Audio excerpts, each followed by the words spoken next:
ambapo lipo kanisa la Mtakatifu Stefano Parokia Teule, kanisa Katoliki. Ni taasisi inayoendelea na inakuwa kwa hatua moja kwenda nyingine.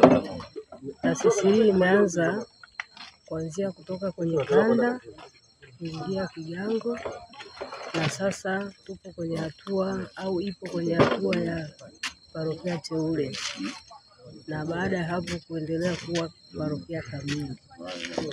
Maendeleo ya kanisa hili yanapiga hatua kwa kasi, na ni ushirikiano wa waumini wa kanisa Katoliki pamoja na marafiki, majirani wanaosapoti katika michango mbalimbali, mfano wa ujenzi wa kanisa, na hata sasa tupo kwenye ujenzi wa nyumba ya mapadri ambao mapadri wataishi hapa kuweza kuhudumia na kutoa huduma ya taasisi hii ya dini ya Katoliki hapa mtaa wa Kigezi.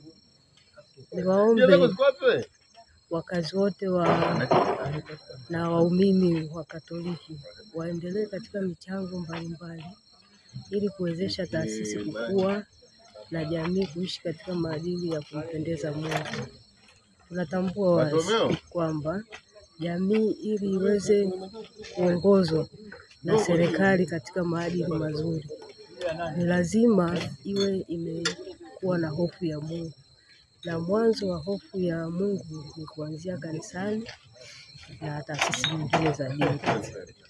Kwa hiyo nashukuru sana kwa tukio hili la harambee ya ujenzi wa nyumba ya padri, ambayo itakuwa nyepesi kutoa huduma zote za kiroho za kijamii kwa waumini wa Katoliki wanaoishi mtaa wa Kigezi. Taasisi hii ina maendeleo na inatusapoti kwa kiwango kikubwa, hasa katika sapoti za barabara za mitaa, ambayo barabara ya mtaa inaanzia Italiani kuja mpaka Kigezi chini, ambapo kanisa Katoliki lipo. Kuwa taasisi hii ya dini kanisa Katoliki la Roma Kigezi chini inachangia hata kusapoti mafuta ya greda na opereta kumlipa kuweza kuangua njia pale zinapokuwa ziko katika hali mbaya.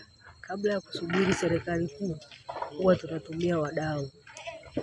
Kama mojawapo ya taasisi hii ni mdau mkubwa katika uchangiaji wa maendeleo ya mtaa wetu wa Kigezi. Kama unavyotambua ndugu mwandishi, taasisi ya Katoliki Tanzania inatambulika kwamba ni taasisi kubwa na inakuza maendeleo katika jamii. Hususan ikikuwa hii taasisi ya Katoliki itatusapoti kwenye mashule, hata vituo vya afya pamoja na maendeleo mengine. Kwa hiyo itakuwa imeokoa jamii ya Kigezi chini katika hizo huduma za afya, maji, barabara pamoja na elimu.